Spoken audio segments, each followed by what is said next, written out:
All right, welcome. We've got Steven Cunningham today, who is a 100% disabled veteran. Went to combat, saw some rough stuff, came home, got some more rough stuff that happened, and lost his way to a very, very dark place that we're going to find out about, but worked his way back out through the love of Jesus. And he's written a book about this. It's about to launch pretty soon, I think in the next couple of weeks. Is that right? That's correct. Awesome. Well, I can't thank you enough for being here today, spending some time with us here in the Scars and Stripes podcast room. We're excited to hear about your story because as we are, we all have our scars, but with His stripes, we can be healed. And so I want to know a little bit more about you just right off the bat, like kind of give us a little bit of background where you came from, what got you in the military a little bit, if you can just give us a quick, background of you. Sure. Thank you so much for having us. First of all, we appreciate the opportunity. Born and raised in Lawton, Oklahoma. So the title of the book is Red Dirt, after the storms, from red dirt to redemption, and legitimately the red dirt of Lawton, Oklahoma. Born and raised there. Went through some tough times as a kid. My dad was an alcoholic, and we were very poor, extremely poor. I mean, we didn't realize at the time exactly what we didn't have until later on, but the whole purpose of this book is to highlight, even during those times of lack, the extreme lack and loss, that God was with us the whole time. My mom loved Jesus with all her heart. When people talk about the love of Jesus, I can relate to that because my mom loved us like Jesus. And I'm really thankful for that. And I'm grateful for that because it got me out of those hard times that we're talking about. So born and raised in Lawton, in April 1979, I was 10 years old, and there was a tornado that hit Lawton and just absolutely destroyed our house. Lucky for us, we had in our old broken down house, we had an old broken down storm shelter underneath, and it was made of concrete. I know it's provided well ahead of time than we ever moved into that house because we were able to go in there, my mom, my dad, myself, and my brother Billy, and it protected us. We came out and everything that we had, which wasn't a lot, was gone. And so a lot of people think, wow, that's bad. That's horrible. God shouldn't have done that to you. I just want to say right now and be clear, God did not send the tornado into our life, but He did take what the enemy meant for bad and He made it good. Out of that, we got new clothes. I was able to get a bicycle. I always wanted a bicycle, but we could never get a new bike or stuff. Pajamas. I never had pajamas, stuff like that. So out of that came a lot of good. We actually were able to get a new house, things like that. So, was there some memories you think got blown away out of that? I mean, I guess your dad had left you or left the family. Is that? No, he actually probably worse. He stayed, and I don't mean that in a bad way. I mean that he was a drunk, and he wasn't a functioning alcoholic. So he was the type that if he took one drink, he had to be slobbering drunk, falling down drunk. So the hard part with that is when he would get sober, which, we had to get him to a hospital at Fort Supply, Oklahoma to get him sober, which was hard, with a car that was, untrustworthy and finances that we didn't have. So when he would get sober, he was a great painter. I mean, the city, he had, contracts all over the city when he was sober, at Fort Sill, he had contracts on Fort Sill painting their water towers. So he made good money when he was sober. But the problem was when he made good money, when the pressure built up on him, he would take one drink and that would be it. He would take everything that he had, bought with the good money, whether it was a television for us to watch or ball bats and gloves and things. He would take every bit of it and go to the pawn shop and sell it. So we never knew when we came home from school what we would find, and it became kind of like, I'm afraid to walk in the back door. Are we going to hear mom cooking and dad in there, cleaning his tools, his paintbrushes and, things like that? Or were we going to walk into the sound of a drunk man snoring and the smell of urine, where he would just lay there and wet himself? So it's that's why I say it's, probably was worse, because if he had left at some point, I'm sure that there was, God would have absolutely provided. But here's the thing, He did provide, even with a dad that was falling down drunk. There was protection. And I don't mean to make my dad sound like he is a villain, because later on, and I put this in the book, I realized why he was the way he was. I have 8 siblings. Oh, wow. And I'm the youngest. And so when I came around, everyone was already up and out of the house except for my next oldest brother, Billy, and then the one after him, or before him, my brother Joe. So we were 2 years apart, 3 years apart. So, but the oldest sibling, their firstborn, in 1957, they took his tonsils out and they botched the surgery and they nicked an artery. So they sent him home, stitched him up, sent him home, and he started to bleed. And he kept bleeding and it wouldn't stop. So my dad was holding him, 5-year-old son, and he was saying, "Dad, it hurts. Make it stop. Make it stop." And he couldn't make it stop and he died. So my dad went into a bottle. He used it, it was his anesthetic. And so he ran, and I can't say anything about that because I ran the same way, as we'll find out later. But he ran, he went, he rode trains to California and just, did things like that. And he came back and he drank for years, trying to get that voice out of his head of him saying, "Daddy, please make it stop."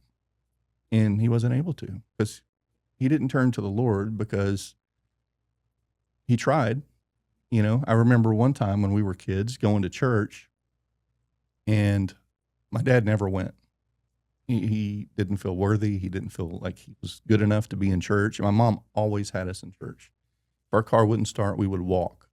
She always had us in church and we would have the best clothes that we had, and she would walk us to church. And one Sunday, I'll never forget, it was Father's Day. We woke up getting ready for church and we went to, we had a little small bathroom in our house and we were all in there getting ready and my dad was in there getting ready. And I was like, "What's going on?" And he's like, "He's going to church with us." And I was like, "Oh my goodness." I was so excited. So we got ready, Brill cream in our hair, all that stuff. And we went to church and there were 5 of us and we were sitting on the pew and my dad, I never saw him, he was just kind of nervous, but he was kind of proud, and I was so proud. I stuck my chest out and I was looking around and I knew that everyone was going to say, "Oh, look at that. Their dad's here." And that's not what happened. I heard the ladies in church saying, "What is he doing here?" I'm surprised he doesn't burst into flames. He's an infidel. He doesn't take care of his family. Why is he? And I heard that and I saw him and he just turned white as a ghost. And he kind of looked around and he got up and left. Never went back. So he tried, I'll never forget that. And he had one of the toughest binges I've ever seen, after that, where he really struggled. He went to the Lord and said, "Lord, I'm going to get better." And I know this later, when I had a talk with him and that happened. So he said, "I guess I'm just not worthy. I'm not the guy." So all that happened and it was tough. It was a tough walk, trying to make do. My mom, we had food stamps and government commodities. I'm not sure if you know what that is. Sure. But there's big silver cans with black letters. We used to love that because when they would give certain days a week, we would get the big blocks of cheese, government cheese that everyone talks about. It was so good, and it really was. And so we would eat these commodities, and we didn't know any better, honestly. We thought, this is the way it is. It's the way it is until we got to junior high, and then people start making fun of you for your clothes or what you don't have, things like that. Our house was pretty bad. It was very cold in the winter and very hot in the summer. We had a swamp cooler in the summer that just kind of blew the heat around. In the winter, we had these gas heaters that would, you'd light them. Very dangerous, looking back now. But that's what we had, and it warmed about a 5-foot section. So, but the frost would come in, through the windows, and it would be cold, and but we enjoyed that. We learned how to appreciate that. I mean, other than, the roaches, we had lots of roaches. You'd turn the light on and they would just go everywhere. And I couldn't ever get used to that. And mice, we had mice all in the house and things like that. But we didn't know any better. I mean, I was thankful. My mom loved us. She showed us love, and showed us how to walk through tough times, even when we didn't realize, the tough times. Christmases, everything we had was from Goodwill. Any gifts we had, all the clothes we had were second and third hand-me-downs, and I'm the youngest, so I had plenty of hand-me-downs, but all of our gifts were missing pieces or, things like that. And Mom would wrap them in newspaper, stuff like that. But we were thrilled. Honestly, we were thrilled. I remember one Christmas where she called us in and said, "Hey, we're not going to be able to have gifts this year. Not the way you think." She goes, "But we're going to do something different." And so she made us go get our socks, and we took our socks and we nailed them over a window, and that was our stockings. Socks we wore to play in, socks that was our stockings. Mm. And so she had gotten, just this Christmas candy, penny candy that you get at the store, and she'd put some of that in each of our socks, and she'd put like an orange in there and stuff. And I remember that. I remember, that was fine. But what's amazing about that is it was that Christmas, I believe, where someone knocked on the door and a guy came in a Santa Claus suit with a bag full of presents, brand new presents, and just gave us all presents. And, I remember the look on her face. She was just astounded, and years later I asked her before she passed, I said, "Who was that?" She says, "I have no idea." Still to this day, or still heard last day? None of us. No one knew, who that was. And it happened a couple of times. Thanksgiving. Thanksgivings were tough because I remember one Thanksgiving coming in, and I mentioned this in the book, where I love Thanksgiving because we're off school, and you wake up and you hear stuff in the kitchen and you smell food cooking, and woke up and went in the kitchen, and she just sat at the table and she had just this hurt on her face, and it was like, I knew what it was. I know what it is now. What am I going to do for my kids? It's Thanksgiving, and there was a knock at the door, and my older brother Joe went to the door. And he came back carrying a big aluminum tray, and it had a turkey in it, and it had sides, it had everything in it. And she, once again, she's like, "Where did that come from?" And Joe said, "I don't know. Someone knocked and left it at the porch and just left." So I found out later, my older siblings were up and out doing their own thing. They were much older than I was. My oldest brother was 16, 17 years older than me, so he was in the military at the time. And I found out it was my sister Darlene and my brother-in-law Phil had drove from Wichita Falls, left the stuff, and then drove back. They just wanted us to have a Thanksgiving.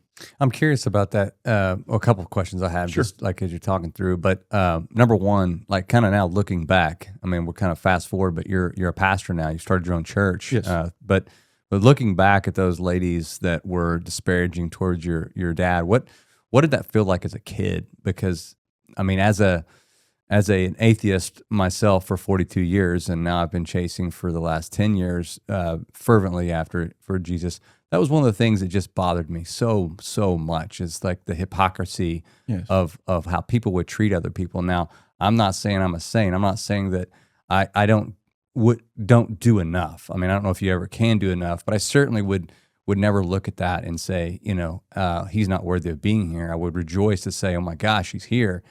But what do you think about that? What did you think about as a kid? Like, what was that? And then, did you talk to your mom about that? Sure. It hurt me very badly because I thought this was the safest place to come. This is where church, the one place we could go growing up where poverty wasn't allowed in was the church. And so when that happened, a whole other side of it came to light to me, and I realized, how did that get in here? And when I went home, my mom had talked to my dad, and I spoke to her about it, and she told me, she goes, "That's not God." She goes, "That's not God. Don't ever think that that's God, because that's not right." So that started my path against religion. I hate religion. Yeah, I hate it. Likewise. And so that is not the character of God. It's not who Jesus is and was. It's not. And so that's people that put themselves up on a pedestal or a platform to think they're better than someone else.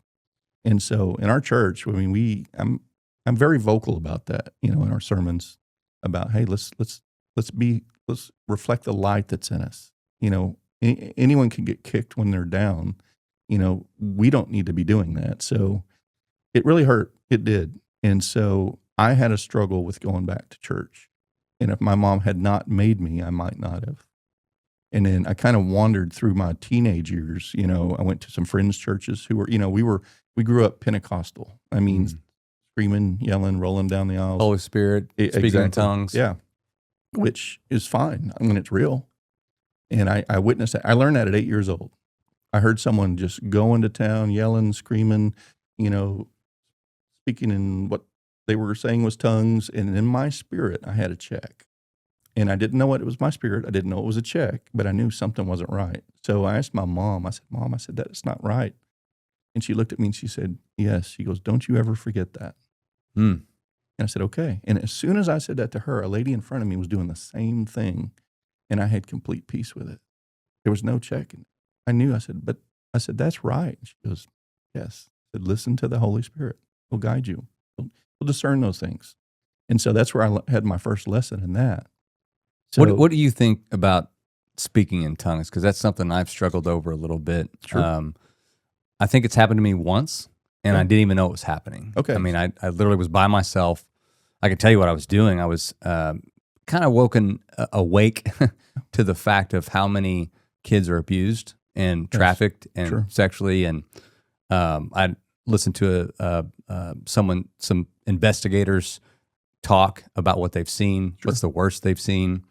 And one of them said they were still attached to the umbilical cord, and so while being, sexually abused. Oh my God! And I can just tell you, I was in my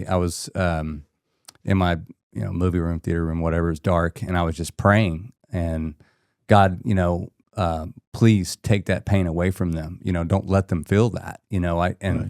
And I found myself starting to babble, almost as if I was a child, and my phone went off, a text, and it kind of brought me out of it. And the only thing I could think of was that I was almost, what would a baby say? What would an infant say? Perfect. Or how would they sound? And I thought that was me speaking Jesus over Amen. Kids I didn't know. Yes. I didn't know where they were at. I didn't know how many were having this happen to them, but the angels were speaking to say, protect them. And it's never happened again. I don't like corporate speaking in tongues personally. Yeah. Apostle Paul talks about that, the dangers of it. Sure. Because people don't understand. Most people don't understand. Absolutely. That's a great point. But anyway, I'd love to hear your thought on that. Yeah. So I'm all in on speaking in tongues and prayer. It's your prayer language. It's where you go right to the throne of God. But it's done best individually in private. Mm. And so if there is maybe one other person to interpret it, but you better trust that person. Okay, so you're speaking corporately now, or if you speak in tongues in a corporate setting, like as in church, it's not out of order if it's from the Lord. And what'll happen is there will be an interpretation. But what we're talking about praying in tongues is something that you pray. And Paul says, I do it more than all of you. It's because you get to get quiet, like in your room, and you get to pray in that specific, when you're filled with the Holy Spirit, you get to pray, and it's the most powerful thing you can do. And so what's happened is religion has taken that now to be, I pray in tongues. That's a sign that I'm holy, or that I'm this, or I'm that. It's not that. It's not about that. Mm-hmm. Matter of fact, keeping score almost. Exactly. Mm-hmm. So a lot of people who are filled with the Holy Spirit and say, I just can't do it. I just can't do it. I can't do it. And so what we do is we tell them, we start them like as a child. As a kid, you got to learn how to speak. And say, okay, just pray. Just focus on God and pray, and start to just let your tongue go. We have to teach them, and I'm not teaching them how to pray in tongues. I'm just teaching them how to get your mind out of the equation, because your mind will say, you're crazy. That's not right. This is blasphemous. This is all of these things. And that's what we deal with. A lot of people feel like they can't do it because they feel like they're doing it wrong. And that's what your mind wants you to think. And that's why we renew our mind, because when we give our life to the Lord, when we get saved, and then we want the indwelling of the Holy Spirit, we accept that. You get all these gifts and all this power. So most times when we tell people, listen, just relax, don't just go home and pray, and just kind of just let your mouth go, let your tongue go, kind of like you were saying. It's like you're starting to like talk like a child or babbling or whatever. Most people have more success when they go home and in the shower. And they'll get in the shower and they'll just start praying and talking. And they'll say, hey, they'll come back and they're like, it just came, right? So it's not something that's just going to come on you. It's something that you have to go, okay, Jesus said every time, seek me, ask, knock, do all these things. He's going to meet you where you are. And we can hold back, absolutely. But we have to just kind of give ourselves over to that and say, okay, Lord, I'm ready, I'm willing, and I'm going to pray, and I'm going to, and it happens where it's not like a lightning bolt. But I have to put a caveat there and I don't tell this a lot because people will say, well, I didn't happen that way for me. What am I doing wrong? For me, I was praying with my brother before I went to Germany. I was in the military, and I said, absolutely, I want to be filled with the Holy Spirit. So we were praying together, and I said, okay, Father, thank you for the Holy Spirit. Thank you for every gift and the power that you have for me. And we're praying, and my brother said, okay. He goes, in the name of Jesus, and he put his hand on me, and like, bam, we got hit. I mean, I fell backwards. We were sitting on the floor, and I fell backwards. And I sat up, and I started to say something to him, but it was in a different language. And he started laughing, and it was my prayer language, and it doesn't happen like that a lot. That's why I don't share that a lot, because people are like, well, it didn't happen to me that way, or I feel like I manufactured it. Listen, it's not. It's what we have in us. It's what we have available to us.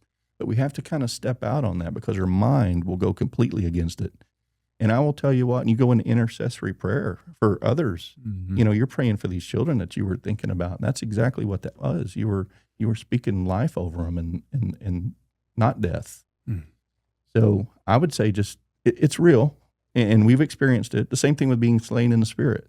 We get people that get so consumed with being, falling out and being, they'll go up and they'll line up for prayer. And please hear my heart on this. I'm not bad-mouthing anyone, any pastors, any churches. I'm not. I'm saying there's real and there's fake. There's people that'll come up and they feel like they're supposed to fall out when someone lays hands on them. And you always know, because they'll always look behind them before they fall, or they'll look around on the floor going, okay, is it time to get up?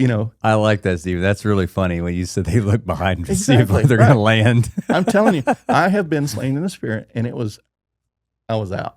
When people experience the King of Kings to walk into the room, yes, and they talk about going prostrate in front of him, yes, you have no choice. Exactly, you're going to hit the ground, and it's so overwhelmingly powerful. It's happened to me one time. Yes, I've had it where I feel the Holy Spirit very strong, and I'll get real emotional. But in terms of like you said, getting on the ground and not being to get up until he's ready, is rare. And I think it's rare because you probably can't handle it that often. Exactly right. And that's the thing, is people feel obligated to fall out. And that's not, and funny story, went to a church, we were invited to a church, and the guy obviously is, he's a pastor, and he was doing, he walked around the room and he goes, "You're a pastor?" I said, "Yeah." He goes, "Come up to the front." So he had about 6 people come up to the front.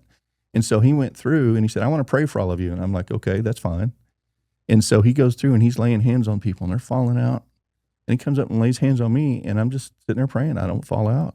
And so he comes up and puts his hand on me again. I don't fall out. So he puts his hand on me again and he pushes me. And I'm kind of like, "You're not acting right." And I pushed back like this. And so he backs up and he kind of looks at me like, okay. So he runs up and he goes, he punches me in the lower stomach. You're kidding me. No. And this is real. In real. And I've been over and everyone goes, "Oh, he got it," that kind of thing. And I'm like, you can ask. I said, no. Listen, this performance stuff, to drive funds and drive attendance, and we are not into that. We are in the real deal. God, we don't have to put on a show. God is amazing. Jesus does amazing things. And it's not something that we need to manufacture, but, you're talking about going prostrate in front of him, and I'm kind of jumping ahead, but after I went through my whole bad ordeal and I ran from God, we came back and I met my wife, Rebecca.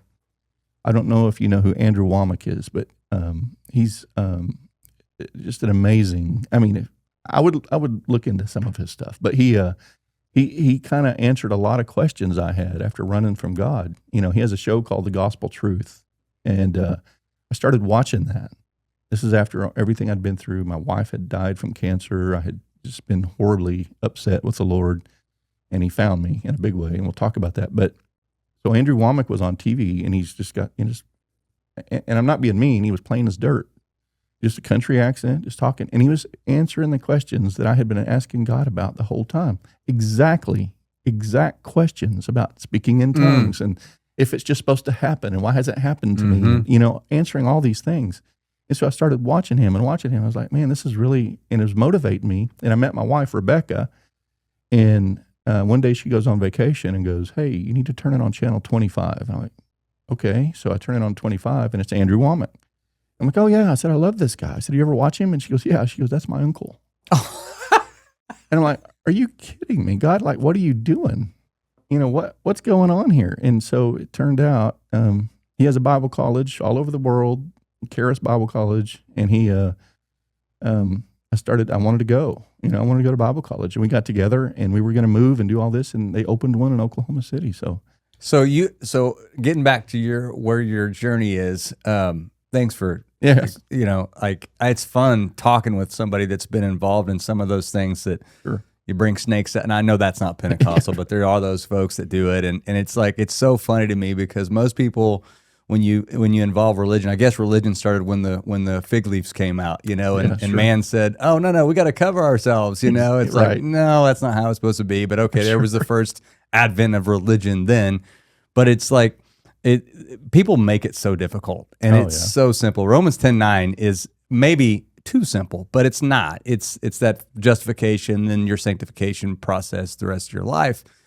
I don't know if it's hard or not, but it's something you got to be obedient to and surrender to. Right. But it's not all these shenanigans and jumping around and hooping and holler. And then, exactly. If you just follow the model Jesus, what did he do? He loved to break bread. He's always wanted to eat. Yep. And he loved to walk and talk. Absolutely. Where did he hoop and holler and jump up and down? I know he went into the temple and threw some stuff over, but for the righteous most part, anger. Righteous anger is good. It's okay, But where did the shaking tambourines and maybe they got that from David, dancing and that's fine. But we have a different model to model after now. I mean, it is post Old Testament, and so anyway. All right, you're haven't graduated high school. You're coming through this. You're struggling a little bit, but you didn't walk away completely from your faith. You still stayed with it. Sure. At some point, you decide the military is a good route for you. That was my way out. So I got through high school, and I kind of started treating God as like my 911 operator. So I only went to him when I needed him, oh, I need help on this test, or, oh, I need some money, or, and that's when I would go to the Lord. That's when I would think about him, was when I needed something. So I had a grocery list, every time I would go to God. Otherwise, it was me being me, I can handle the rest, God. I just need these specific things. Exactly. I was a Sunday Christian and a Monday me, Nice. One of those things. So joined the military, went to Fort Knox, Kentucky, went to basic training. It was one of the hardest things I'd ever done in my life. In the book, I put a few examples of things in there that really were hard, extremely hard, physically, mentally.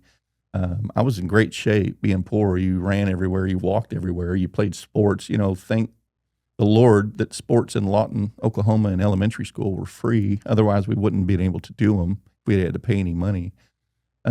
But so I was in great shape, but I was flat-footed.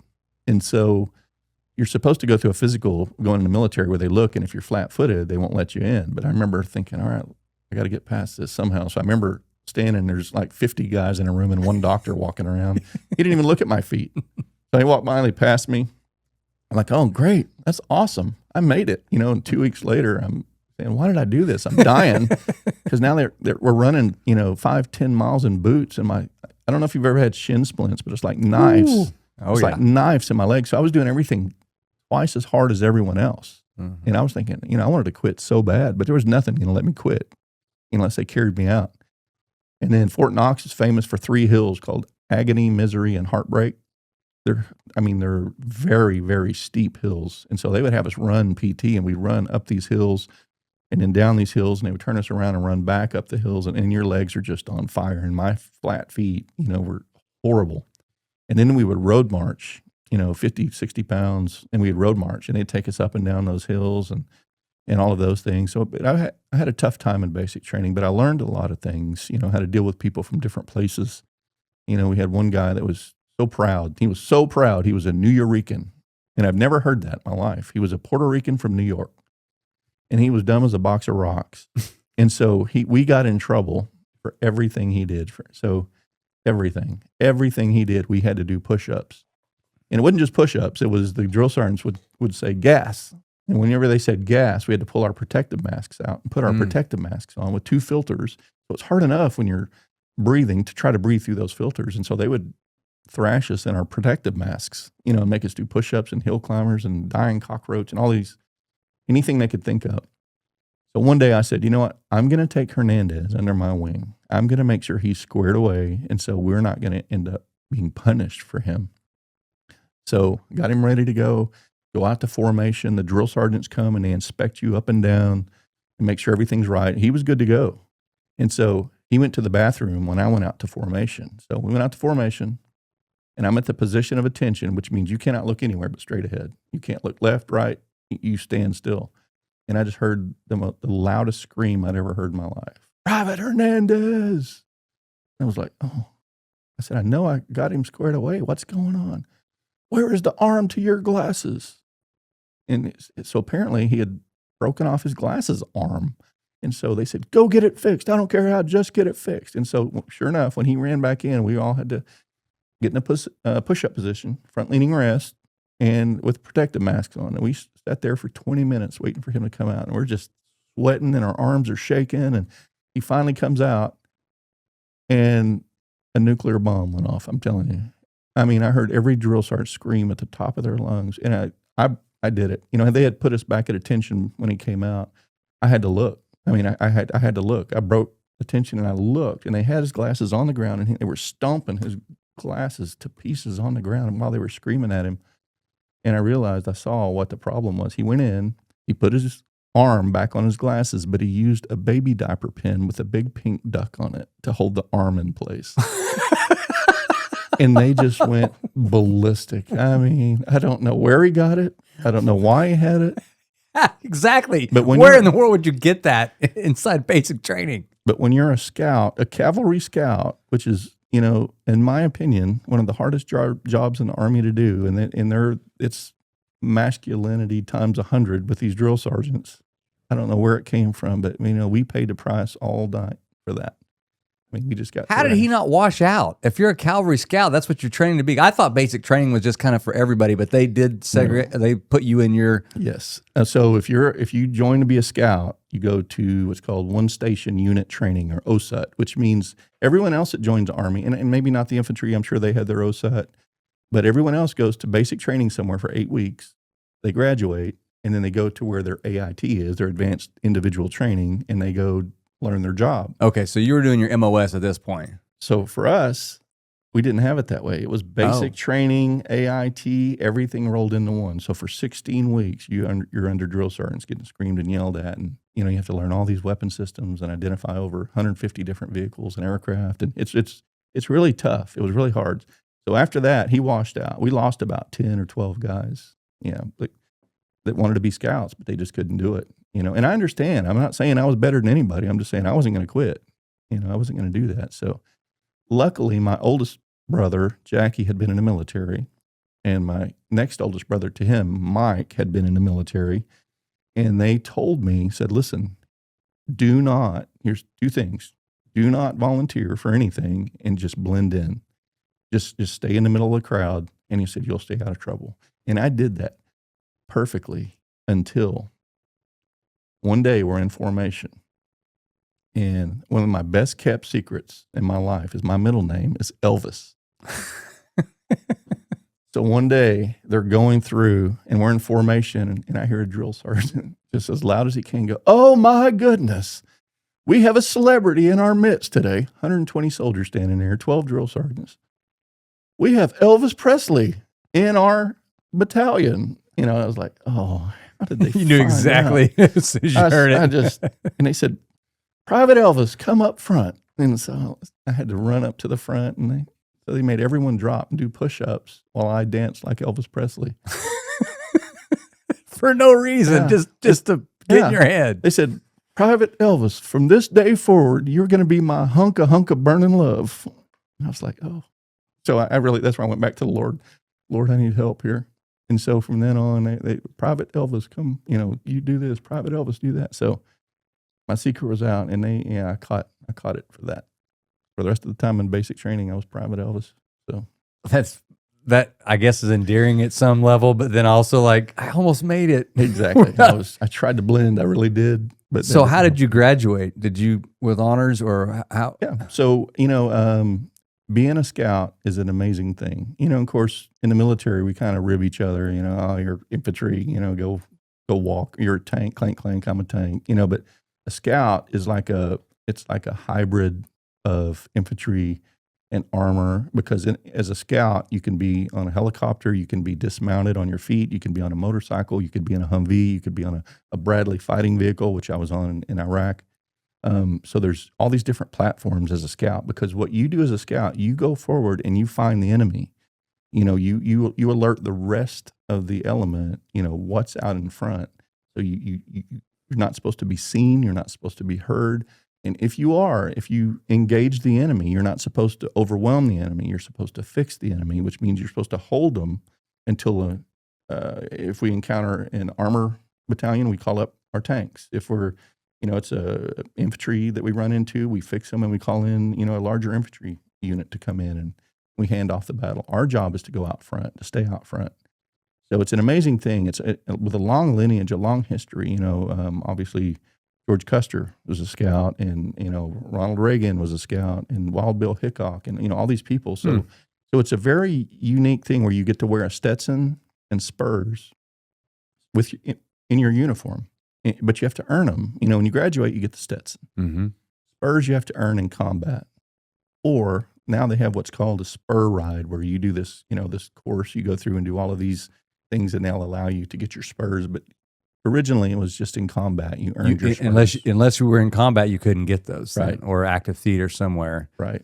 How did you work with the Tier 1 guys, though? It just depended what the mission was, because a lot of Tier 1 guys would do their own thing. You know what I mean? We were more conventional as far as just land based and air based. Like in my troop in Iraq and Germany, we were 3 ground units and 2 air units. So we had Cobras attached to us. Okay. So because we were the division. So you had CW5 pilots, all that with you. That you were on the side of those guys, right? Yeah, they would bring you in. Yep. So a lot of, and in my book I talk about missions we would do, not just ground reconnaissance. Recon is our job. So we do ground reconnaissance, air reconnaissance, whatever.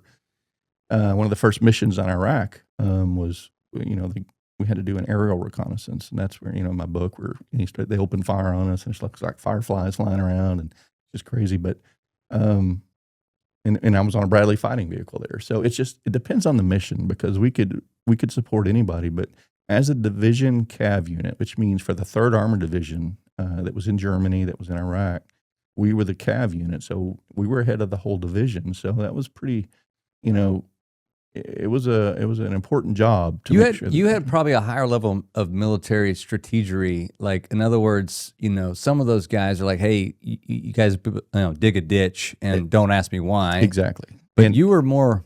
Exactly. And it's no slam on the infantry guys. Not at all. Or the Marines or the tankers or whatever, but you were a little closer to the generals then. Yes. So we had to be in direct contact with higher echelons. Our troop, in the cavalry, you have troops and squadrons. In infantry, you have, companies and battalions and things like that, right? Yeah. So our troops we'd go out, and we were always the first to make contact. We were, General Schwarzkopf came out and awarded us all this stuff, first to make contact with the Talcahuano Division of the Republican Guard. So you were Desert Storm. Desert Storm, Desert Shield. That's correct. And it's funny because people say, I didn't know anyone got hurt over there. We lost some good guys. So, but the job as a scout, and back to your original question, sorry, I kind of got off track, was we graduated, and the way we graduate is under torchlight in combat gear at night. And so it's one of the most amazing things. It was very moving, it's like a rite, and they read off the names of these scouts that went ahead of us, Teddy Roosevelt and all these guys. And you graduate, and it's like a brotherhood. It really is. When I really learned a lot, from that, and the joking and the Private Elvis, and I had a drill sergeant that looked exactly like JJ on Good Times. I don't know if you remember that. Oh yeah. And so one day we're talking, we're all laughing, waiting for it to get nighttime because we were going to do the night fire range where you crawl into the machine gun, and we were talking, we were laughing about how much he looked like JJ. And so someone was impersonating him or whatever. One of the drill sergeants was listening. I didn't know it. So the next day we're on the daytime range, and we're in these concrete holes in the ground where you're shooting supported positions. And I have a tap, tap, tap on my helmet. And we wore steel pots at the time in basic training. And I look up, and it's the drill sergeant that looks exactly like JJ on Good Times. And he goes, "Private, I heard you've been talking about me. You think I look like somebody?" And I was like, here we go. He goes, "That's okay." He goes, "Tonight we're going to have a dynamite time." I was like, Private Elvis, now I got JJ on me. So it was a tough time. He really did. He thrashed me pretty hard. I ran around with my rifle over my head and, all these things, and he wore me out. But what's funny about that is him and I got close after that. Whenever I was on CQ or fire guard or something at night where it was just, had to be a drill sergeant there with you. It was just me and him. He gave me a lot of pointers and talked to me about being, what a good scout's like and what you have to do. He says, this is a harder job than people realize. He goes, if you wanted easy, you should have went in the infantry. If you wanted, once again, I'm not slamming the infantry. I'm saying that we did armor, infantry, and engineer. That's what a scout is, because we blow our own breaches. They had to teach us on C4 and shape charges and daisy chaining, explosives, and just all of these things that you have to do. Our manual was about probably 8 inches thick. For we have to test every year. We used to on your job to pass proficiency exams, and it was huge. But I still, to this day, I'll run into scouts, and there's a sense of camaraderie, a brotherhood in that, just like the infantry guys. And the Stetson means something. It really does, and people make fun of you and all that. It's just because, just like we do the baby blue of the infantry, baby blue for you guys. But it's just, we're all brothers, we've all walked, miles and miles in our boots, whether it was combat or not. We all had to do the KP and, guard duty, fire guard, and being deployed, away from your families, all of those things. So what happened in Desert Storm for you? Was there any kind of, did you lose anybody or any of your brothers? Yeah. So I got sent to Germany. I was a Sergeant E5 at 20 years old. My first duty assignment out of basic training, they sent me to the National Training Center at Fort Irwin, California, in Death Valley. And it was not fun out there. I had a life and death experience. I died out there 3 times. I was in a serious car accident. This was training? Like you were training? This just came in from the field, because what we did is I worked in live fire, which means that every combat unit in the United States goes to the National Training Center to train for desert warfare. So I went out there. I was stationed out there, and I got sent to live fire, which means when the combat unit gets there, they break into 2. Half of them goes to fight against the OP4 with Miles gear, laser shooting each other, and your lasers go off if you're dead and things like that. And the other half goes to live fire, which is where they actually dig in, they do their fighting positions, they everything a combat unit does, and they use live rounds. Live rounds or not? Live rounds. Not blanks. Live rounds, yeah. Oh, wow. And so it gives them an opportunity, yeah. And so this is out in the desert, and we have, at the time, and I'm sure even now it's even better, but they had very extensive networks of target systems, that would come up. Because we knew where they'd come up, because we do it unit after unit after unit. We would train them.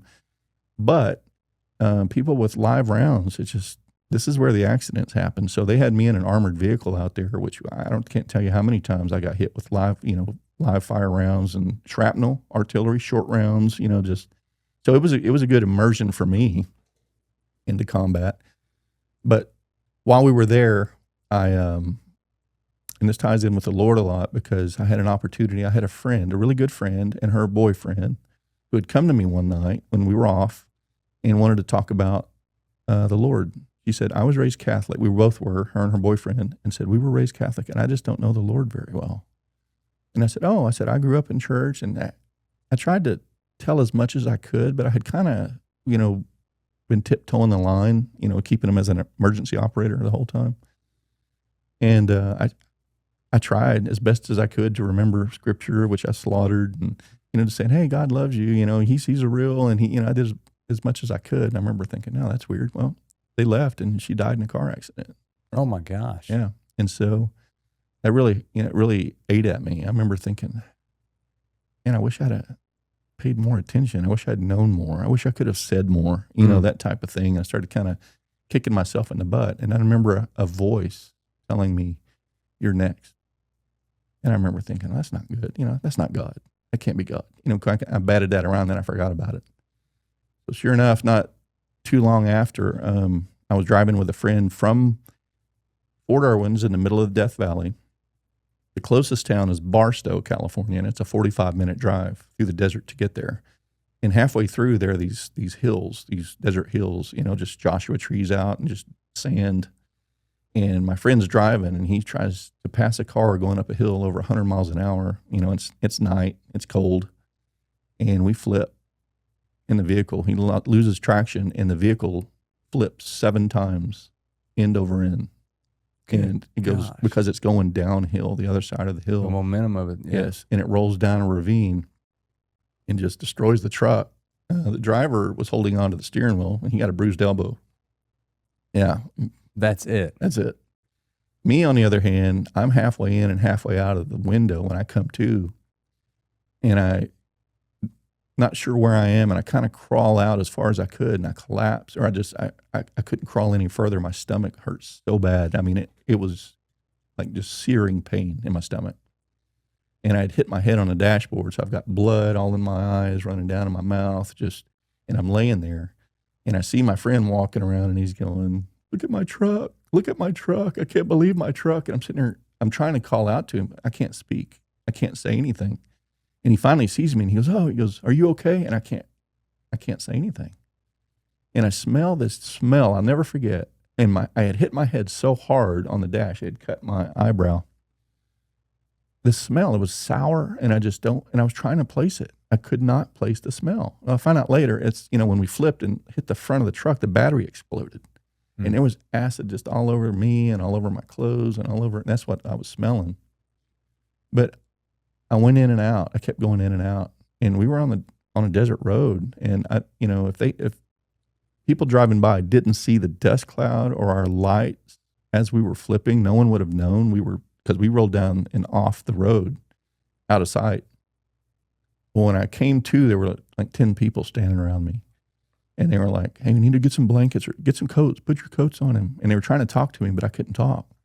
And so I went out again, and I came to, and there was a medic there. And I remember him, he was cutting, I had a jacket on, a Levi jacket, a quilted one.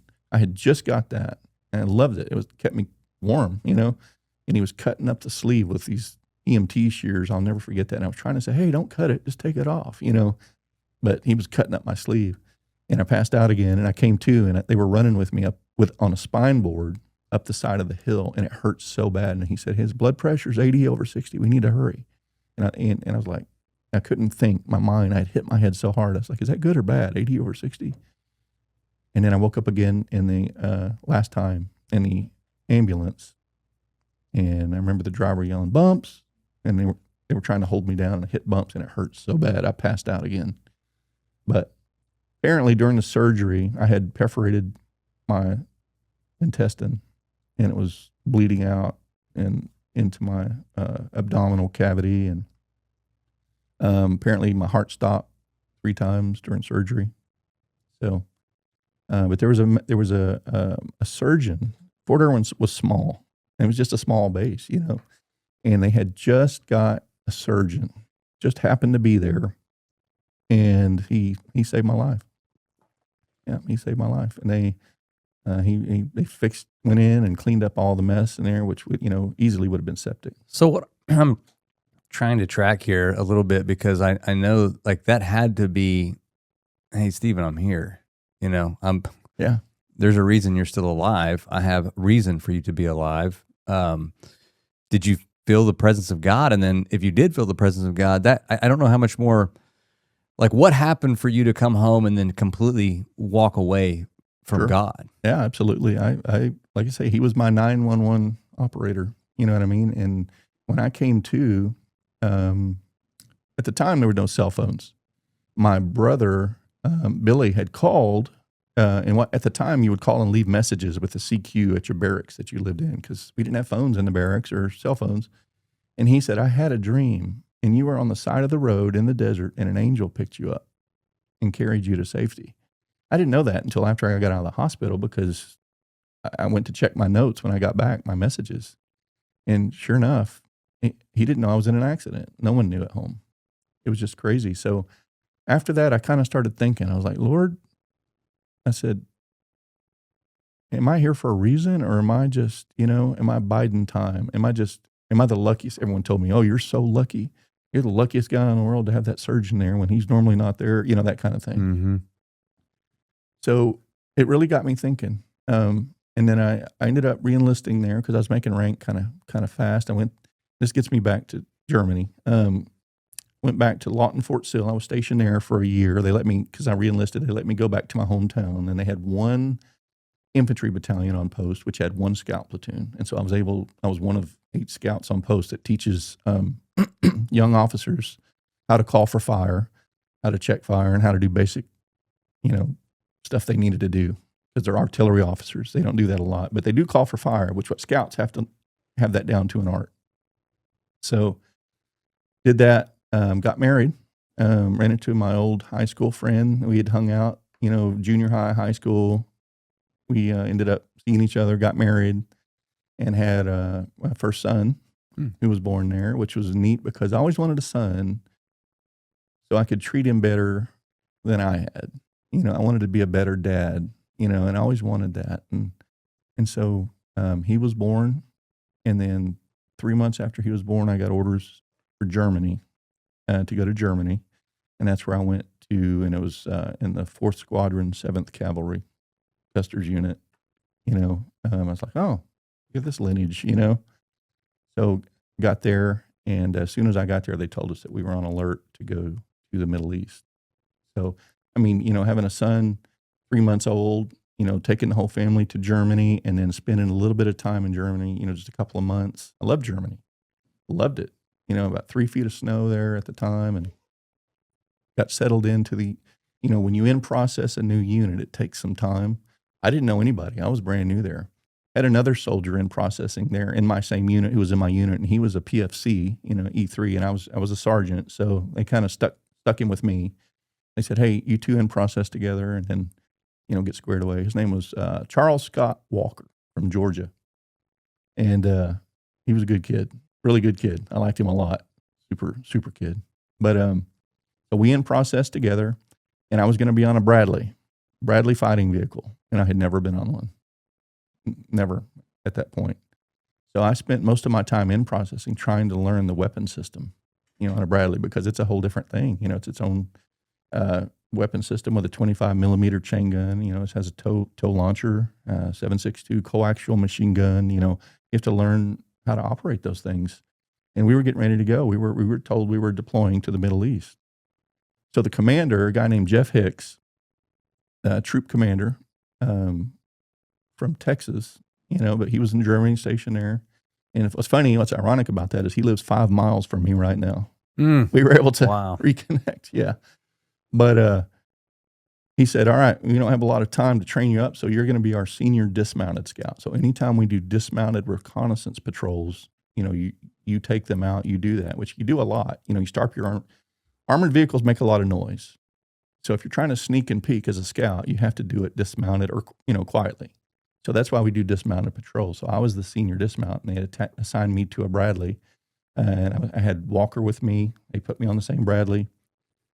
And we loaded up our Bradleys on ships and shipped them off. And then New Year's Eve of it was Christmas Eve of 1990. we loaded up a C-130 and they flew us to Saudi Arabia. Got off and they bussed us out to the middle, the very deep middle, far, far, far in the Saudi Arabian desert. Nothing was out there, not one thing. So they put the scouts out as far front as they could, and we set up tents, and our job was to wait there until the Bradleys got there. And it was going to take a few weeks for them to ship them and get them there, get them to the port of Dammam in Saudi Arabia, and then get them up to our locations out forward. So since we were Division Cav, the whole 3rd Armored Division was out in the middle of the desert, but we were out as far and as close to the Iraqi border as you could get without being seen. I mean, what would you have, like AT-10 Warthogs to provide if something came up on top of you? Like what would? Yeah, we had our rifles and we had our machine guns, and that was it. Of course, we had our helicopters. So there was no air support over there yet. We had our Cobras. You know, our Cobras eventually came, but if something would have happened there right from the get-go, we would have had to fight just, you know, old school hand-to-hand rifles, whatever. Right. Which no one wanted. Right. You know, so we dug fighting positions, because every morning and every evening there's something called stand to that you have. It's the time when the enemy is most likely to attack, as far back as you can remember. And so every day at stand to, which is before sunrise and then before sunset, you're in your fighting positions waiting for an enemy attack. So I'll never forget, on January 17th, 1991, the day the air war started, that's when Desert Shield turned into Desert Storm. Air war started. So we're in our fighting positions, and we had all these just jets just flying, you know, so low to the ground over our positions, just, I mean, wave after wave, because they were coming in for bombing runs, and they would come in super low under radar, and then they would, of course, go up high to drop their payloads.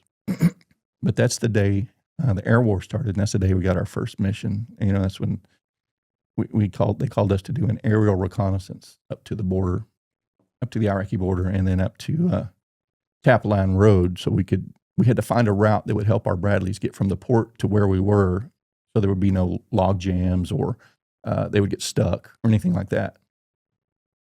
So that was the day we did our very first combat mission. The squadron commander, Lieutenant Colonel Terry Tucker, who's now I think a 3-star general, but he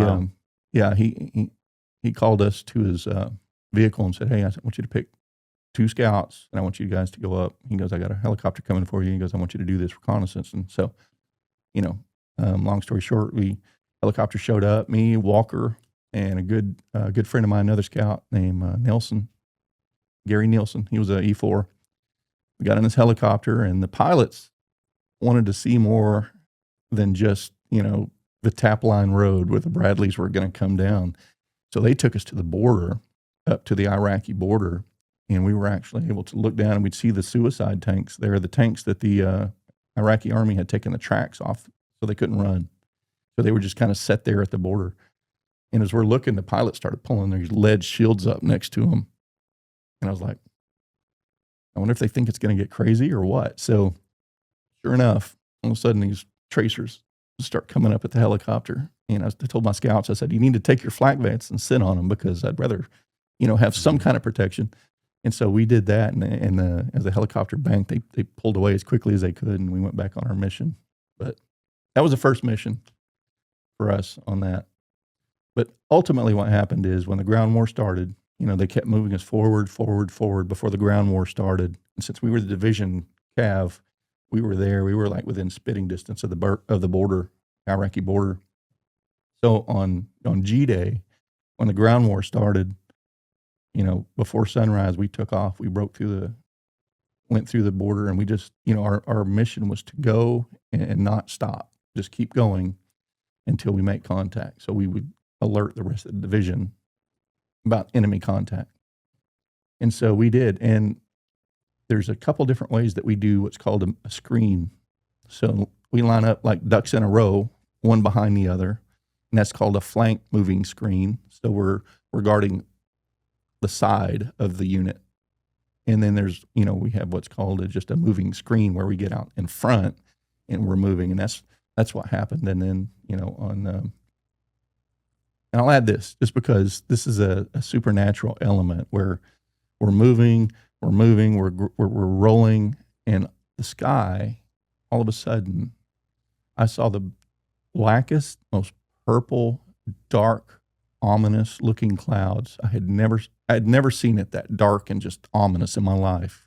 I see it again later on, but it starts moving in. So at one point, half the sky was black and purple, and the other half was blue. And I was like, that's not good. I was like, and this is what I said to my crew over the headsets. I said, this is evil. I said, this is evil. I can tell this is evil. And so I would read scripture over my headset to the crew, keep them encouraged, And so as soon as that blackness moved in and engulfed us, there was like sand and everything. As soon as it moved in over the radio, we heard contact, east, tanks, and that's the command of, hey, we're in contact. And so sure enough, everything hit the fan at that point. Our Alpha troop was in the lead that day, and they took a lot of damage. We lost Kenneth Gentry, Edwin Cutts, and then we had, I think, 14 get wounded in action that day. It was a hard day. But just to back up a little before that, while we were waiting on our Bradleys to come in, our troop went on another reconnaissance mission, and I had to stay back. Our Bradleys were coming in. I had to break down the ammo for the Bradleys. I was the NCO in charge of breaking down the ammo for the Bradleys. And so they took our scouts with them, Nielsen, who I mentioned on the helicopter, and then Walker, who was, the guy in process, and took them on this mission. And Walker was driving the Humvee, and I said, hey, you need to make sure you get this thing, topped off, get some gas before the mission starts. And he was a good kid. He was one of those soldiers where you didn't have to worry about them. They always did what's right. So they were supposed to leave at 1300, which is 1 o'clock, and it was about 12:50, and he wasn't back. And I started to sweat because you never miss a movement. You never miss. It's called SP. You never miss an SP. That's just written in law. You know what I mean? You never. So at 12:55, he comes rolling up, and I was like, Walker, where were you? I said, listen, they're about to go. You need to get ready to go. I was his NCOIC, so I was like, I would take the heat, He goes, I'm sorry, Sergeant. He goes, I noticed that the water jugs were all empty. He goes, we would have had no water, And I was like, because if you're new in the Army, they call you green, or they call you bean, you're green, or they'll call you bean. Well, we didn't call him that. We called him Sprout because he was a little more, he would always do things the right way. You didn't have to check up on him. He didn't screw up. And so I'm thinking, you know what, this whole mission would have just been, they wouldn't have had water. Wow. And he noticed that, and he filled up the water bottles. It wasn't even our Humvee. He was borrowing it because he was driving for someone else's, I said, all right. I said, good job, man. I said, it's okay. Just get ready and go. And he goes, all right. I said, all right. See you when you get back. Never saw him again. He died on that patrol. Yeah. And, that hit me hard. That hit me probably the hardest because that was my soldier. And when you have a soldier, you're responsible for their health, welfare, morale, everything. That's your soldier, and first of all, to not be with them. And then secondly, just to come back. And I think I even write in the book about, putting someone's life in a box. I had to pack up his stuff, get his stuff, his dirty clothes, his gear, and I took one of the last pictures of him, like a day before that. We were going through doing maps, and I had a disposable camera that I kept. And I took a picture of him, and I said, hey, Sprout. He turned around and took a picture. He didn't realize I was doing it. And so that picture's floating around the internet. And I have it in my back of my book. Just I kept in touch with his brother who lives, it really hit me hard. But the thing is, I knew I had to continue. You can call it Charlie Mike. I had to continue the mission. And I had to push all that down and push it down. And then losing the other guys, one of my other, scouts died in a helicopter crash, later on when he came back to Iraq. It's just, I had to keep pushing that stuff down. And I did. I was an expert at hiding, the emotions and the feelings. And so, I'd pray to God, hey, protect me, and then go forget about him again, even after the car accident, even after, losing soldiers. But got back to, after the ground war, after everything was done, went back to Germany, spent out my time in Germany. I took a job I got out of a Bradley and went to the area support team, which is in the military in Europe. You stay in contact with the civilian of that town you're living in. So there's good feelings between each other. Hey, what can we do for the community? Mm-hmm. I took a job there, and it gave me an opportunity to finish my bachelor's degree because I wanted to go to school to be a physician's assistant. I wanted to do anything other than have to do that again, And it also gave me an opportunity to really start dealing with the feelings, the loss, the guilt, the remorse, but not enough. Like the survivor's guilt. Exactly. And so I got orders for drill sergeant school. So, wow. Which I did not want. And because it just completely nullified my physician's assistant plans, because it's orders from the Department of the Army come first. It's the needs of the Army. And so they sent me to Fort Jackson, South Carolina.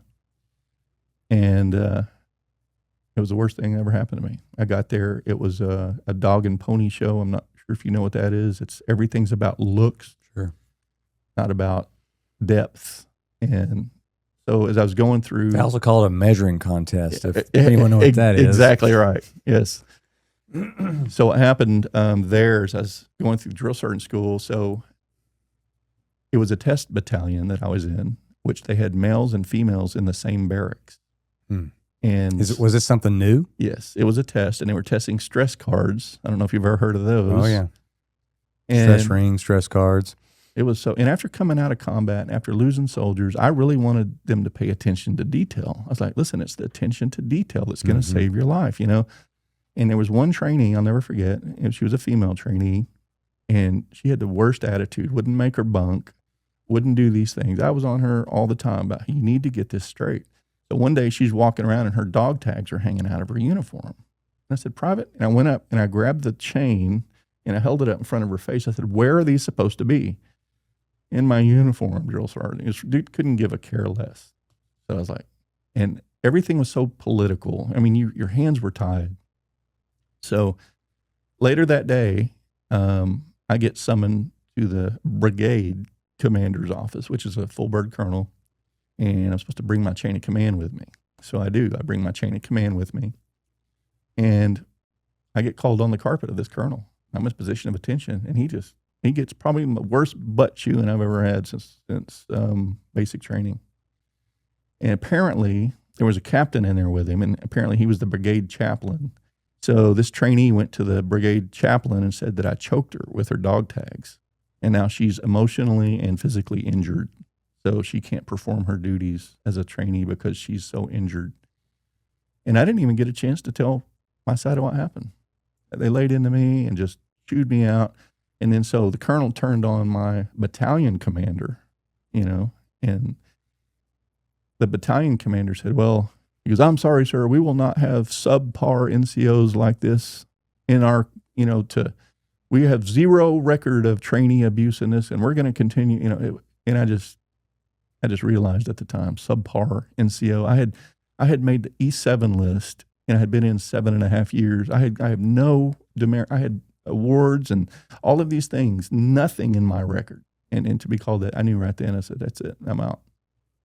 Mm. So I took the money. I found out I had actually broken my back when I was in Iraq. I had fallen off a Bradley and didn't realize how bad it was. And I couldn't run as well. I couldn't do all this. And so I had healed a little differently, because I didn't realize, didn't treat it, didn't do those things. And so I realized. What year, I'm sorry, but what year was this that you decided you were done? 95. So it's interesting to me, like today, that's child's play for what we went through 5 years ago with literally the onset of diversity, equity, and inclusion. Oh, that was really scary how far we were going with that. Yes, I'm glad you brought that up, because at the time I got to drill sergeant school, it was a whole new administration, presidential administration, and it was about kinder, gentler, more soldiers' rights, which in some ways was good, but so as an NCO, I could knock on a door and open the door to a soldier's room, and they'd have to go to position, parade rest. And I'd come in and inspect their room. They took all that away. You couldn't do that anymore. I mean, the discipline was starting to falter. And I'm not saying anything bad about today's military. I'm just saying it's a lot different than it was. And that was important. I mean, it was huge. That discipline is such a thing, especially under fire, or, no one wants to charge a machine gun nest, but if it's to do it as part of the mission to save others, it's that's the reason you do it. You have to react, right, instinctively. And so anyway, it was time. It was time for me to go. So I wanted to do something a lot more safe with my life. So I went back to my hometown of Lawton, Oklahoma, and I became a narcotics officer. Wow. Right. Yeah, that's pretty safe, especially exactly. in Lawton. There's hardly anything going on in Lawton. America. So I had another son while at Fort Jackson. So I had 2 boys at the time. And I started doing the narcotics work and police work, and I got trained up, and a lot of stories in my book about incidents and things that happened as a police officer. But I kind of walked away from God again. I got away from it, doing all the work, all the hours, marching to my own drum, I guess. And my wife got diagnosed with cancer, and I reached out to my 911 operator, and we stood, all the verses, by his stripes we're healed, Isaiah 53:5. We did all that. We spoke over it, healing, all of those things, and we did. And we spoke those things and stood on them very firmly until she died. She died. And so 2 small boys, 9 and 4, I had it. That was it. Car wrecks and people dying in car wrecks and losing soldiers in Iraq, and chain of command that didn't want to back you up and support you. And now I sit here and I pray and I ask God specifically for healing, and he didn't give it. I'm done. I'm mad. So I got mad, and I did the best thing I knew how to do. I ran. I went as far from Oklahoma as I could get without leaving the country. I moved to Seattle, Washington. I mean, I'm assuming your boys with you. Yep. Took the boys, Seattle, Washington, and never been there. I just went as far as I could, where no one knows me, where no one knew me, and God couldn't find me. And that's my mindset. So you thought, yeah. Exactly. So we get to Seattle, and I'm mad. I'm upset. The VA's giving me all these drugs, giving me the brown bag of death. Oh, all the Motrin you want and all the Prozac you could take, and everything in between. Help me sleep, help me do this. And I'm having nightmares. I'm seeing people. I woke up, or I guess I should say I came to, and I'm looking out my bedroom window, and I see dead soldiers out there covered in blood, and they're looking at me. They're not saying anything. They're just looking at me like, why are you still here? And I see tracers coming at me, and I'm like, I jump, and I kind of come to, and I look, and my son is standing behind me, and he's saying, Daddy, are you okay? I'm like, no, I'm not. So I ended up sitting on a bed thinking, I need to get out of this. I need out of here. His voice was telling me, you just need to just end this. It'd be easier on your kids. It'd be easier on this voice is like very just, distinct and a lot of pressure. You just end this. Get this pain over with. What are you doing? Why are you even still here? And I look up, and I'm sitting on my bed, and I look up in the mirror, my dresser mirror, and I'm holding a gun in my mouth. Oh my gosh. Yeah. You didn't even realize it. I didn't even realize it. And then instantly another voice, a much more soft, kind voice says, that's not for you. I've got plans for you. There's people that are counting on you. Your kids are counting on you, and there's so many more people you're gonna reach. And I looked at the gun, and I was like, what am I doing? And I threw the gun, and I just said, all right, Lord, I said, I need help. I said, I need help. I don't know what to do. And so I didn't hear anything else. So the next day, or it was a few days after that, I said, you know what? I don't know if that was God or if that was me. I really debated. I'm still debating. Wow, still debating. Still debating. I'm very stubborn, apparently. But, and so I go to work, and I took a job as a project engineering project manager at AT&T Wireless Corporate, who's based out of Redmond, Washington. And how I got that job was just a gift from God. I have no idea. I was a police officer, right? And so I got the job. I'm sitting in the office. I'm talking to my brother on the phone in Oklahoma. He's in Lawton, and I'm in Redmond, Washington. And I'm looking out the windows at the Pacific Northwest, and I'm thinking, God, are you real? I mean, just honestly. And all of a sudden, the windows start moving like water. They start rippling, like waving like water. And I'm like, did someone dose me? Am I tripping out? And they're moving like water. And I'm looking around, and all of a sudden, I start hearing this low rumble, like just. And I said, oh, and I told my brother, I said, I think we're in an earthquake. And I hung up.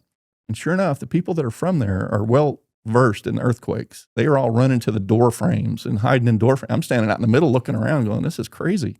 Because I'd been in a tornado, and now the ground starts rumbling, and I'm like, I'm out. I'm 4 floors up. So I go to the exit, and I run 4 floors outside. I said, I'm not going to be in a building when this thing starts, rumbling. So I get out on the street, and it's worse. The buildings are shaking. They're waving like this, and the street is waving like water. I thought, there's nowhere to go. There is no safe place here. And sure, it's called the Nisqually earthquake or whatever happened. It was, I forget, it was 6.8 Richter scale or something, over $1 billion damage. It was a big one. And I remember when it stopped, I went back in and I thought, and I don't control even the ground I'm standing on. I said, okay, so I get it. So I made a decision. I said, when I was a police officer, I used to arrest kids all the time who had no parental guidance. We called them weeds because they just kind of grew up in the cracks. No one knew about them. No one gave them any direction. So I said, I'm not going to do that. I said, I don't want to be in church, but I'm going to make sure my kids are in church. So I found the phone book, the Yellow Pages, which are huge in Seattle, which I don't know if many people today even know what that is. Oh, yeah.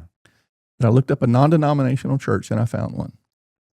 And so we went. I took the kids, and my plan was to say, okay, I'm going to drop the kids off. You go do your, snacks and sing-alongs, and I'll pick you up. But the youth pastor said, you can't leave. You got to stay here. You have to stay here because you've never been here, and we want to make sure your kid, can't leave. I'm like, oh, trapped. So I find my way to the sanctuary, and it was huge. I mean, hundreds of people were in there, 600-700 people, which was perfect. That's what I wanted. I wanted to hide. So I found a spot on the very, 2 rows from the back of the church, right in the very center of a 40-person pew was one open seat. And I went, yeah, okay, good, perfect. So I kind of, excuse me, walk all the way to the middle of the pew, sit down. And I listened to the sermon, and the sermon's over, and I don't remember a word of it, honestly. I just was trying to get through the day. And everyone stood up to let the pastor and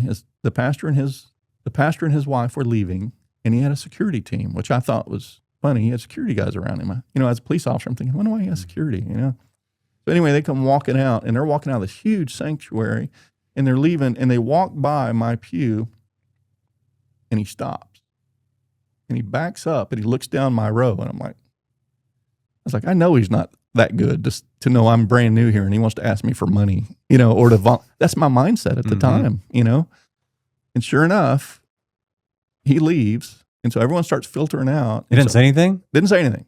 And so I'm walking, everyone's filtering out, and I walk to the door, the exit door, and security guard's waiting there. And he said, hey, pastor wants to talk to you. I'm like, you got the wrong guy. I said, I've never even been in Seattle. I said, I'm new here. And he goes, he just wants to talk to you for a second. So I follow him back, go through this maze to his office, and I walk in the office, and it's a huge office. And at the far end is a big desk, and he's at the desk, and his wife's standing there, and he's got security guys, and I guess other pastors. I don't know. So I'm like, and I walk up, and he goes, are you new here? I said, I've never been here. I said, I've never even been to this state. I said, my first time. And he looks at me for a while, and he said, the Lord wants me to tell you something. I was like, okay, here we go. Honestly, I'm just jaded because the whole time, since my wife died, since we moved, everything, I said, Lord, you don't know me. I said, you don't know me. If you knew me, you would know that I've asked for this. I've asked for healing. I've asked for help. I've asked for all these things. I had a gun in my mouth, and I said, you just don't know me. And so I walked back. He goes, the Lord wants me to tell you something. He wants me to tell you that he does know you, and that he's walked with you this whole time, and that he's going to prepare you to speak my word to many, many people. You just have to submit. And I just stood there, I can't tell you how many times I'd said over and over, you don't know me. And now he says, he does know me. And I just had kind of tears started rolling down my face, which I'm ashamed of because I'm not a crier. And I said, you don't know me. And the pastor goes, you're right, I don't, but obviously God does. I said, well, thank you very much. I appreciate it. And never went back. Never went back to that church. I went home and just kind of said, Lord, what are you doing? Never took the boys back. Never went back. Found out my dad was very sick. Very sick. So I had to end up moving back. And that's when I started asking God, hey, what can I do? How can I? That's when I started watching The Gospel Truth with Andrew Womack. It was on TV, and it answered all these questions like, I don't know what to do next. And I met my wife, who's his niece, which I'm like, okay, now what? I got a quick question before we move on, Sure. which was just struck me. I am a crier. Yeah. But I'm going to try not to. But did you know Nathaniel when you had that experience? Mm-mm. You didn't know the story of Nathaniel Mm-mm. under the tree saying, God, where are you? Yeah. I I was so overwhelmed. I really felt like I was so far removed from God and anyone in the Bible that I refused to go there. I don't know if that makes sense. I felt worse than worse, and I made mistakes. I made horrible mistakes. I wasn't perfect at anything, which no one is, but I could have done so much better for my boys. I could have done so much better. You set out, I'm going to be different than my dad. And yes, life took you away and you were trying to do the best you could. Absolutely. And one thing that I didn't mention was when I went to Seattle, I was living my life on the edge just because I thought, why not? Everyone else is gone. Everything's gone. There's nothing for it. So I went to the arms of the first person that would have me and got married like instantly, almost, quickly, and ended up having a little girl who's the light of my life. She's awesome, but it didn't work out. It's something else. And that's something else that added to all this was something else I broke, because I looked at myself as a protector. Yep. And I couldn't protect my family, couldn't protect my wife, now I can't even protect a relationship. So all of those things, when you ask about Nathaniel, I remember thinking, I'm not even going to compare myself to anyone in the Bible because I'm not good enough. So my dad was sick, went back to Oklahoma, and I was able to sit down with him and talk to him for the first time. He had cancer. But when he would paint, he would use paint thinner to remove paint from his hands and his face. So he got skin cancer, and it was very aggressive. So they had to remove a portion of his skull, his eye, his soft palate, part of his jaw. So he was not in good shape. But I sat down with him and I talked to him, and he told me about my brother Ronnie that had died and how he told me the whole thing I never knew. And I said, Dad, I said, I love you. I said, I want you to know that, and I forgive you. Because he apologized. He goes, I know those Christmases, and I know those times with dealing with that was all because of me. And he didn't make the right choices in those situations, but I understand. Because I had not been a good protector and been able to save my people. And I told him, I said, I understand, and I love you, and I forgive you. And I saw him smile for the first time, and I don't know how long. But I know that now I was getting an opportunity to walk full circle with a lot of these things that had been hanging over me and dealing with in the wrong way, medicine and alcohol and all of these things. But then when I met Rebecca and we decided to go to Charis Bible College, we graduated, we were she directed it for a while, and all of these things were going so good. We went on a mission trip to Brazil. God's just restoring things in my life. And we got back from Brazil, and I'm in my office praying, and I'm listening to praise and worship music. I said, all right, God, I said, you do know me. I said, but what do I do now? How do we, I was just praying for direction. And this is where I lose a lot of people. I'm in the office, and Jesus walks in the office, and instantly I fall on my face. And he comes over and he picks me up and gives me the biggest hug I've ever had in my life. And it felt like liquid love was being poured all over me. Every pain, every scar, every issue that had been in my life just disappeared instantly. I felt just complete peace. And everyone asked me, what did he look like? How you got it? It was his eyes. I remember his eyes. They were the most loving, compassionate eyes I've ever seen, but they also had an urgency to them. And and I asked him, not in my mouth. It was just like I was like telepathic almost. Yeah. What do I do? And he goes, I want unity in my body. He goes, I want unity in my body. He goes, I want the fivefold ministry back in my body. And he said 3 words. He said, foundation, foundation, foundation. He said it 3 times. And I'm, just in awe. And he said, don't look for people. I'll send you people. He said, do this step and I'll illuminate the next step. And all of these things. And so Rebecca walks in and I'm just bawling.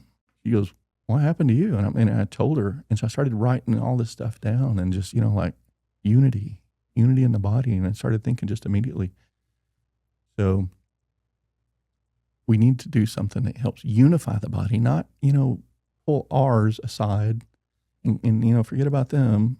And we need to do this our way and only our way, or you know what I mean? And he said unity, and he said foundation, foundation, foundation. He said it 3 times. So the more I prayed about that, the more I understood is every sermon we ever teach on is foundational, because there's been people in church 30, 40, 50 years that have no foundation in Christ. They know religion. And so that's what, our whole thing we've done is foundation. Well, first of all, thank you so much for your story. And I know that you're just getting started with your journey, really. Yeah. It's just so, like any walk that you have with the Lord, there's so many different aspects of it. You have to pick, like when I was writing this book, I was like, where do I go? And, and so that's why I let the Lord kind of guide this. It's about him. I'm the supporting cast here. It's about him. And so while he was with me through every step of the way, and I didn't realize it, and he had a mission, which he does for each and every one of us, that we just have to learn, we have to stop running. We have to stop and just turn around because he's right there. Well, I think what's great about God is if you really truly know who Jesus truly is, when you grasp what free will really is, and free will is, it's allowing us to have our own heart's desires. So during all those times, he allowed you to go. He won't stop you. That's what a loving Father we have, but he never leaves us. He's always right there to turn back to whenever we're ready. Yeah. How loving of a person, an entity, a deity, than that. And we do that from time to time. But it's also all the things you go through. And he tells us, you're on your own here, pal. I don't want you to do this, but I'll tell you what the darkness does. He is there around every turn like a roaring lion to steal, kill, and destroy you. Absolutely. I can prevent that, but you have to let me. And you close me out, I can't help you. I can't supernaturally help you. You are not putting my armor on. And he's begging us, pleading with us. Absolutely. But through all that, this is your testimony. This is because, thank God, you turned back in the nick of time. That like Isaac on the altar of sacrifice, there was a lamb that spoke to you. Don't do it. I got plans for you. Don't listen to him. Right. Don't listen to that liar. Right. Take the gun out of your mouth. Amen. Brother, thank you for your story, man. It's powerful. I can't wait for the book. I'm going to be signing up for it. Where can people find you, man? Where's your church? What's going on? Tell people how to find you. Sure. We're Sanctuary OK, and it's kind of the name he gave us. He said a safe place for people to come. And it's, like I say, non-denominational. We just, listen, we've got people from every walk. And what we do base it on is, like I said, foundation, foundation, foundation. It's about the Word of God, the love of God, and what Jesus did on the cross. And that's why, if we know his character, which we do, we know his will, we do, and that's what we need to base these decisions that we make on. And I've made so many bad ones, and he's been so merciful and graceful, full of grace for me. And he does that for everyone. So Sanctuary, okay. Sorry, because I'm going to expound on it. Individually, John went to the Island of Patmos, and what did he hear? He heard, holy, holy, holy. Yes. He heard his 3. Amen. but God loves us so much that he gave you your 3. Absolutely right. I pray to God that you don't turn away from him. I pray to God that you go to his feet every single day and submit yourself humbly. But anyway, so go ahead. Your website. Sanctuary, okay. Sanctuary.com. You can go there. It's on Facebook. We also have a ministry called Crowned One Ministries. And one thing he did when he had me before he left is he put a crown on my head. And so we said Crowned One Ministries, and it's just amazing what he's done. But we travel around, we speak. We're going to be speaking about the book. If you're interested in getting us to speak, just go to Sanctuary, okay, leave us a message. The book will be out probably when this drops. It drops April 15th. The book will be out. And we're having a book signing May 2nd. More than welcome. So the book drops this Wednesday? It'll be available this Wednesday/Thursday. I'm not sure, depending on details, but it'll be available. And then the book signing itself. We'll do our best to get this produced by then. Yeah, absolutely. And then at least you can have it too. We might not be dropping it exactly, but we'll let you have a link to it so people could. Absolutely. I appreciate that. It's my testimony. It's a story of, you don't have to finish the way you start. And if I would have finished the way I started and had the mindset that I'm poverty mentality, I wouldn't be where I am today, because like you're saying, I mentioned in the book, we have a choice. Every choice I made was mine. Every bad thing I did, I chose. God didn't put anything bad on me to teach me a lesson. He did not. Amen. God doesn't, that's not his character. It's not his will. The enemy will do that, but God will take what's meant for bad and he'll make it good if we'll allow him to do it. So thank you, brother. Thank you, man. God bless you. God bless you. Now it's my turn to run to the toilet. Yep. I'll be right behind.